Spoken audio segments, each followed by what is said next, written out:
Hello dear students. तो चलिए आज शुरू करते हैं अपनी नेक्स्ट कोलिगेटिव प्रॉपर्टीज़, जिसका नाम है ऑस्मोटिक प्रेशर। तो ऑस्मोटिक प्रेशर को पढ़ने से पहले एक बार देख लेते हैं कि ऑस्मोसिस क्या होती है।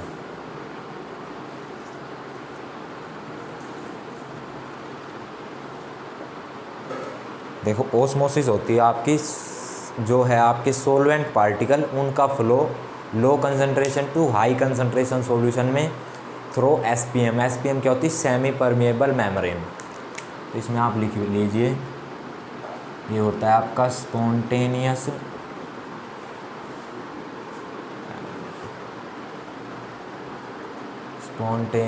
फ्लो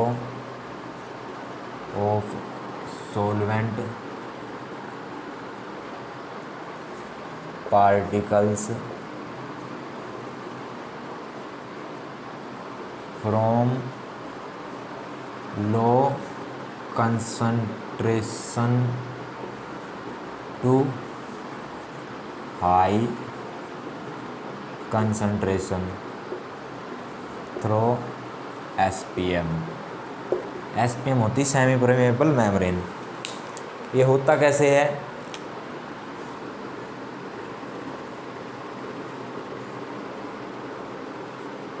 ये आपका कंटेनर है, इसमें आपका एक लो कंसंट्रेशन सॉल्यूशन है, यहाँ हाई कंसंट्रेशन सॉल्यूशन है, सॉल्वेंट है जो भी है, यहाँ एसपीएम लगाई है। तो जो आपका पार्टिकल्स का जो फ्लो है वो यहाँ से ऐसे जा के ऐसे होगा, इधर यहाँ से इससे इसमें जाएंगे। सही है। तो ये है आपका ऑस्मोसिस। अब इसमें एग्जांपल लीजिए आप। एग्जांपल की बात करें तो ये एक कंटेनर ले लिया कोई आपने बड़ा, इसमें एक हाई कंसंट्रेशन सॉल्यूशन डाल दिया है। सही है। इसमें देखो क्या है, हाई कंसंट्रेशन डालने के बाद में इसमें आपने क्या किया, अंगूर रख दिए। तो जो ये अंगूर हैं, इसमें जो कंसंट्रेशन है इसके अंदर जो है ये इसमें लो कंसंट्रेशन है इसके कंपैरिजन में, ये आपकी लो कंसंट्रेशन बोल सकते हैं आप। तो इसमें जो आपका सॉल्वेंट पार्टिकल्स का जो फ्लो होगा वो कैसे होगा, यहाँ से यहाँ ऐसे होगा ये। यानी कि इस हाई कंसंट्रेशन सॉल्यूशन में जो अंगूर के अंदर के जो ये सॉल्वेंट हैं पार्टिकल है लो कंसंट्रेशन के, वो आना शुरू कर देंगे ऐसे। कुछ टाइम के बाद में ये जो आपकी किशमिश में चेंज हो जाएगी, जिसको बोलते हैं रेजिन्स। तो ये आपकी किशमिश बन जाएगी। ये आपका एक बढ़िया एग्जाम्पल है किसका? ऑस्मोसिस का। इसके बाद देखते हैं, अगर अगले एग्जाम्पल की बात करें तो आप एक बीकर लीजिए, उसमें फ्रेश वाटर डालिए, उसमें एक एग को रख दीजिए। तो इसमें कंसंट्रेशन क्या है, ज़्यादा है, ये है आपका हाई कंसंट्रेशन अंदर जो है, लेकिन बाहर तो आपकी लो कंसंट्रेशन है, यानी कि वाटर है। तो इसमें पार्टिकल का जो फ्लो होगा वो इससे इसमें होगा ऐसे। तो कुछ टाइम के बाद जो ये अंडा है ये ख़राब हो जाएगा, क्योंकि इसमें पानी बढ़ जाएगा। तो ये दूसरा एग्जाम्पल हो गया आपका ऑस्मोसिस का। सही है। ये दो एग्जाम्पल लेने के बाद में अब आप इसमें ये भी बोल सकते हो कि स्पॉन्टेनियस फ्लो सॉल्वेंट पार्टिकल का, इसमें लो कंसंट्रेशन है, तो लो कंसंट्रेशन की जगह आप टर्म यूज़ कर सकते हो डाइल्यूट सॉल्यूशन टू हाई, मतलब कंसंट्रेटेड सॉल्यूशन। ये दो टर्म भी आप यूज़ कर सकते हो, कई बुक में इनको यूज़ किया गया है, तो इससे कोई दिक्कत नहीं है। ये है आपका ऑस्मोसिस। अब आपका ऑस्मोटिक प्रेशर क्या होता है वो देखिए, उसको देखते हैं। तो ऑस्मोटिक प्रेशर को लिखा जाता है पाई से।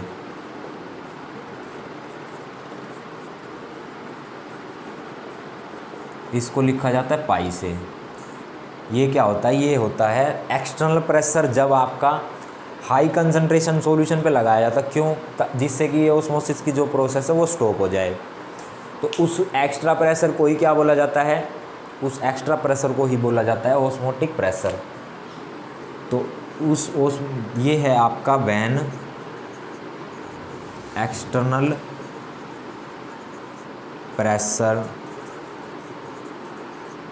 is applied on high concentration solution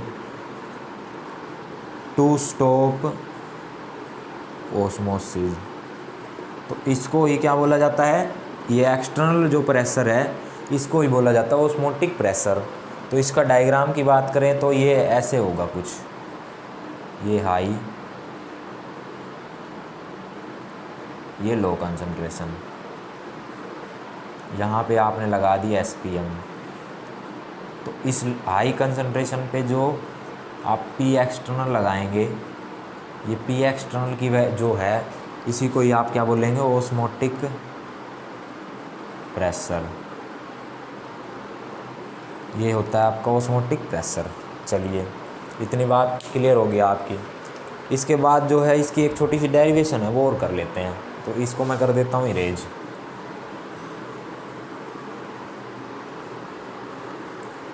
तो इसमें क्या होता है, जो पाई होता है वो डायरेक्टली प्रोपोर्शनल होता है C और pi directly proportional to T।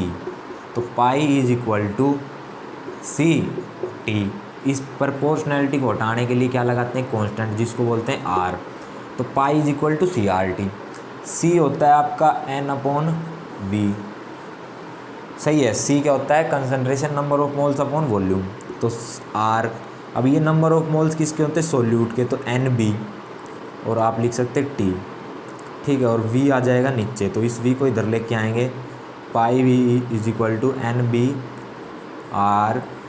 तो ये इक्वेशन कुछ ऐसी है, PV is equal to NRT। ये हो गया ओस्मोटिक प्रेशर, ये वॉल्यूम हो गया सॉल्यूशन का, ये नंबर ऑफ मोल्स हो गए सोल्यूट के, ये हो गया टेम्परेचर जो आपको गिवन टेम्परेचर है, और टेम्परेचर है जो आपका वो मिलेगा आपको केल्विन में। टेम्परेचर जो है वो इसमें होगा केल्विन में, और वॉल्यूम जो है वो आपका होगा लीटर में। तो ये जो टेम्परेचर है ये केल्विन में लेना है और वॉल्यूम लेना है लीटर में, सही है। ये R जो होता है इसको बोलते हैं गैस कांस्टेंट, और इसको आप इस पे सॉल्यूशन कांस्टेंट भी बोल सकते हैं। तो R की वैल्यू जो होती है, अगर R की वैल्यू, अगर आपका जो ये प्रेशर ये किस में है, बार में, एक वैल्यू होती है 0.082, एक होती है 0.083। तो जब आपका अगर एटमॉस्फेयर में है प्रेशर तो आप 0.082 लेंगे, और अगर आपका बार में है तो 0.083 लेंगे। ये एटमॉस्फेयर के लिए है, ये बार के लिए है R की वैल्यू। इतनी बात आपको क्लियर होगी। इसको डेरिवेशन देख लीजिए एक बार दोबारा। पाई और जो है वो C और T के डायरेक्टली प्रोपोर्शनल है, तो इसको हटाने के लिए एक R कांस्टेंट लगा दिया। C होता है आपका N/V, number of moles upon volume. तो NB/V, NB होता है number of moles of solute. V को आप इधर लेके आएंगे, इधर डिवाइड में तो इधर मल्टीप्लाई में, pi V is equal to NBRT, ठीक है। ये ओस्मोटिक प्रेशर हो गया, ये वॉल्यूम हो गया सॉल्यूशन का लीटर में। NB number of moles of solute, R हो गया gas constant, T temperature in kelvin. इतनी बात आपको क्लियर होगी। इसके बाद देखो, अगर आपको SPM को डिफाइन करना आए, वैसे ऐसा आता नहीं है तो SPM डिफाइन कर सकते हैं। वो मेम्ब्रेन जो अपने अंदर से सॉल्वेंट के छोटे छोटे पार्टिकल्स को पास करा सके, वो होती है SPM, सेमी परमेबल मेम्ब्रेन। चलिए इतना हो गया आपका। तो इसके बाद आपके जो 3 केस बनते हैं ओस्मोटिक प्रेशर,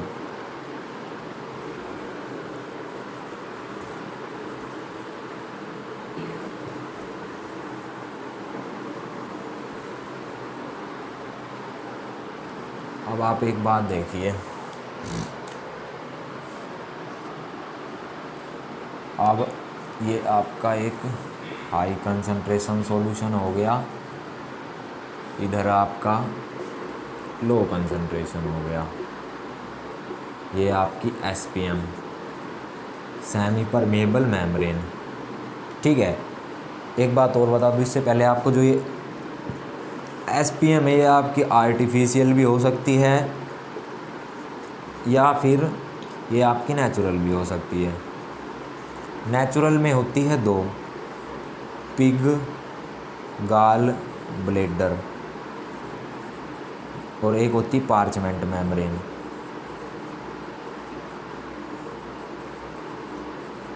ये दोनों आपकी नेचुरल मेम्ब्रेन का एग्जाम्पल है,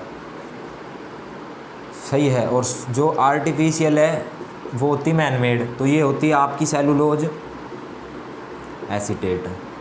तो इस पॉइंट को भी आप नोट कर लीजिए एक बार।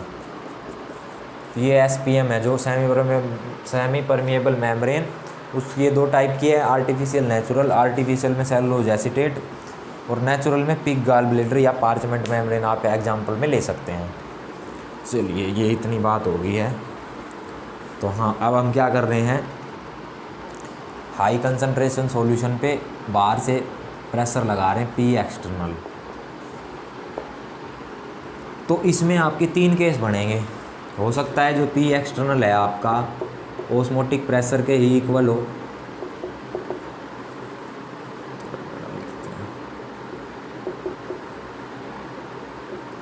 ओस्मोटिक प्रेशर के ही इक्वल हो पाई, फर्स्ट केस। इस केस में जो ये फर्स्ट केस है, इस केस में आपका कोई फ्लो नहीं होगा, ना तो हाई से लो में जाएगा और ना लो से हाई में जाएगा।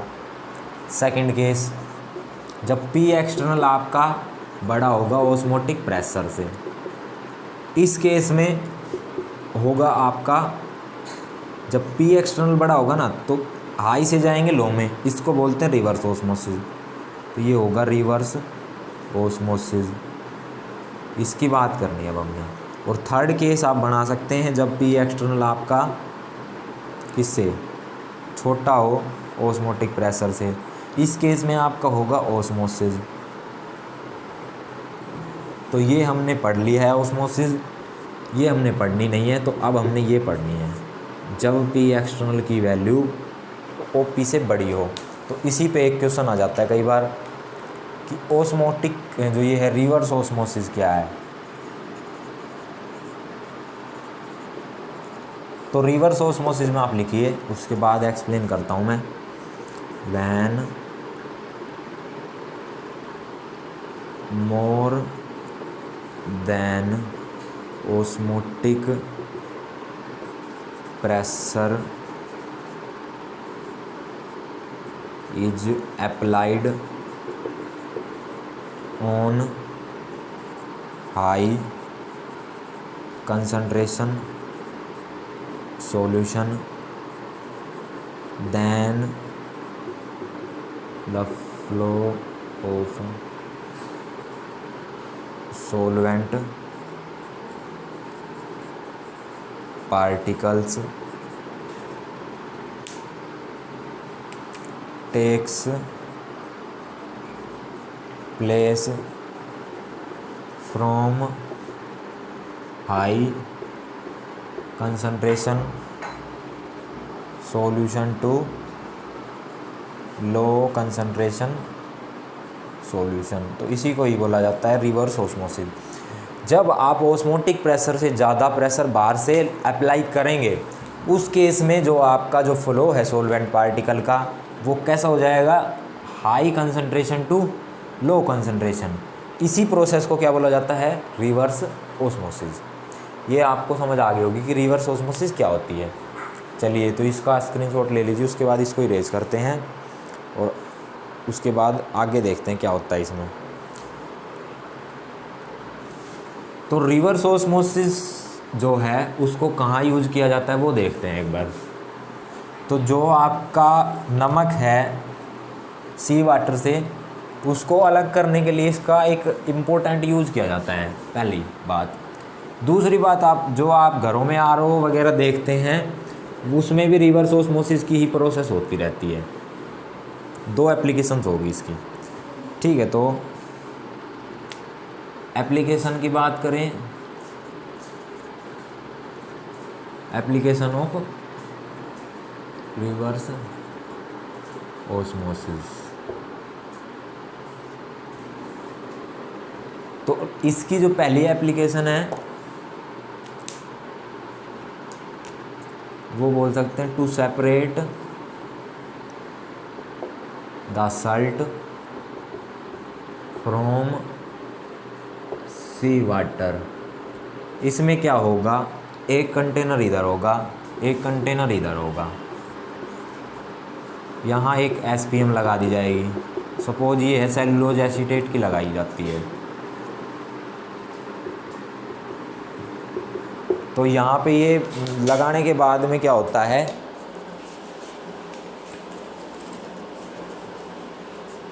ये लगाने के बाद में ये एसपीएम है आपकी सेलुलोज एसीटेट, यहाँ हाई कंसंट्रेशन है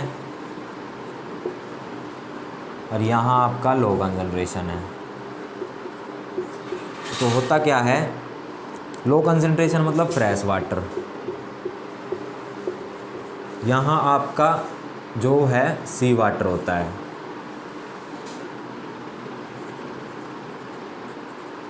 तो इसमें क्या होता है, इस पे पी एक्सटर्नल अप्लाई किया जाता है ग्रेटर देन ऑस्मोटिक प्रेशर, ठीक है।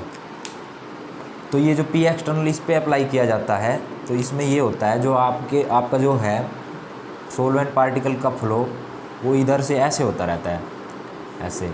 तो यहाँ पे आपका नमक ये जो सल्ट यहाँ पे इकट्ठा होना शुरू हो जाता है, यहाँ पे आपका फ्रेश वाटर शुरू हो जाता है, ये फ्रेश वाटर हो जाता है इसमें।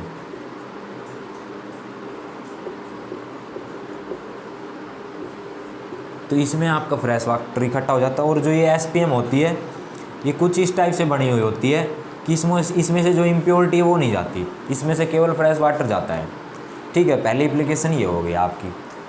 तो यह इस टेक्निक का यूज़ सबसे बेटर कहाँ किया जाता है, सल्ट को अलग करने के लिए किया जाता है, सी वाटर से नमक को अलग करने के लिए। सेकंड जो है आप लिख सकते हैं यूज्ड इन आरओज। आरओज मतलब जो घर में आरओ लगे होते हैं पानी वाले, उसमें रिवर्स ऑस्मोसिस की प्रोसेस का यूज़ होता है। तो ये इसकी दो एप्लीकेशन हो गई है। तो अगर आपकी एप्लीकेशन आती है तो आप ये दो लिख सकते हैं। तो ये यहाँ पे आपकी जो है ये जो फोर्थ कोलिगेटिव प्रॉपर्टी थी रिवर्स ऑस्मोसिस की, या ऑस्मोटिक प्रेशर बोल सकते हैं इसको आप।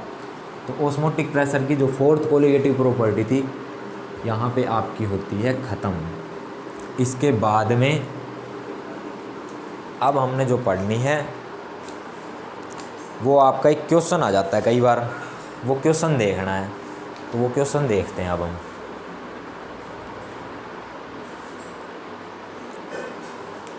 तो चलिए, इसके बाद एक क्वेश्चन पूछ लिया जाता है कई बार कि osmotic pressure better colligative property आपकी, जो आपकी बाकी 2-3 कोलिगेटिव प्रॉपर्टी उनसे। तो क्वेश्चन ये पूछा जाता है वाई ऑस्मोटिक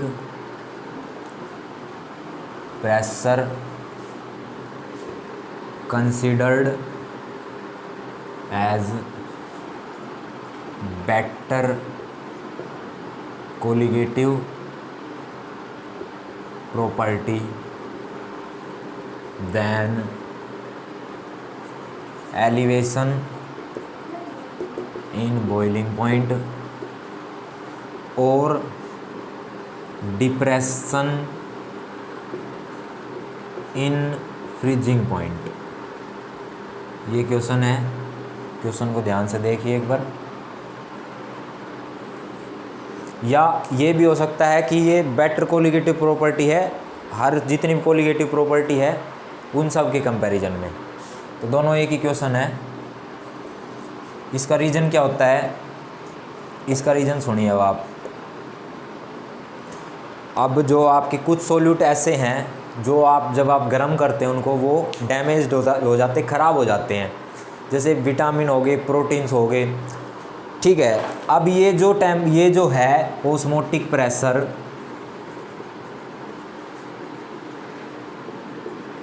इसको आप मेज़र कर सकते हैं रूम टेम्परेचर पे, measured at room temperature.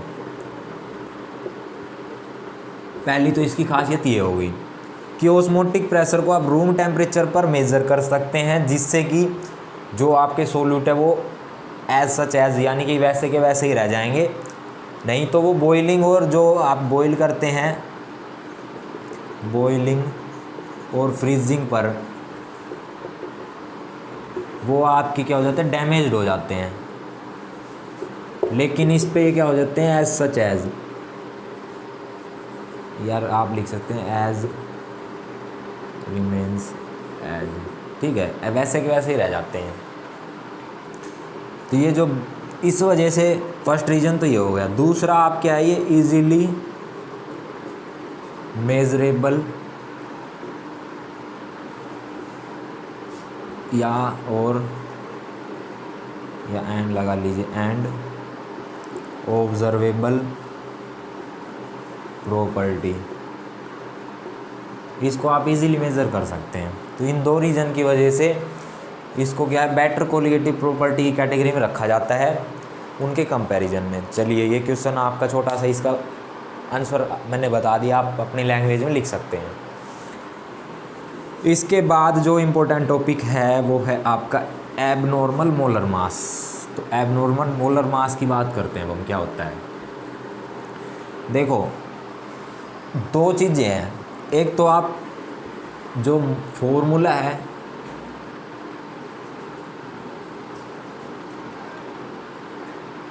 Molecular formula है, आप उससे कैलकुलेट करो इसका, कोई भी सॉल्यूट है उसका मास,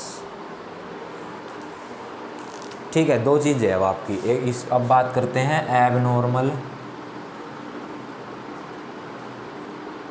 मोलर मास की। तो दो चीज़ें है अब आपके पास, एक तो आप फॉर्मूला से कैलकुलेट करें मोलर मास,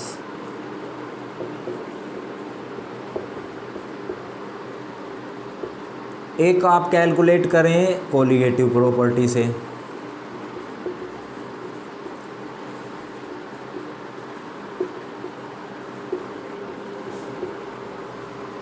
ये दोनों मोलर मास आपके इक्वल नहीं आएंगे, उस केस में जो आपका मोलर मास बनेगा वो आपके क्या बनेगा, abnormal molar mass.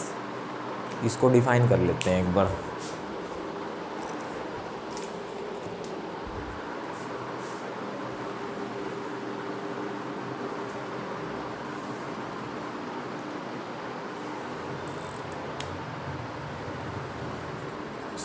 sometimes molar mass calculated by the colligative property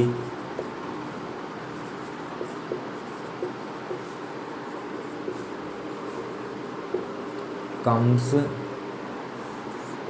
out different from the molar mass calculated by formula of solute। ठीक है, तो sometimes molar mass calculated, molar mass of solute लिख सकते हैं आप, molar mass of solute calculated by the colligative properties comes out to be different from the molar mass calculated by the formula of solute।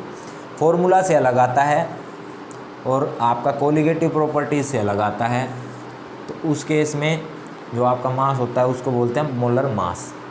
सही है, ये आपकी molar, ये जो एबनॉर्मल मोलर मास होता है ये होता है। कई बुक में ये एबनॉर्मल मोलिकुलर मास लिखा है, तो दोनों सही है, आप दोनों बोल सकते हैं इसको।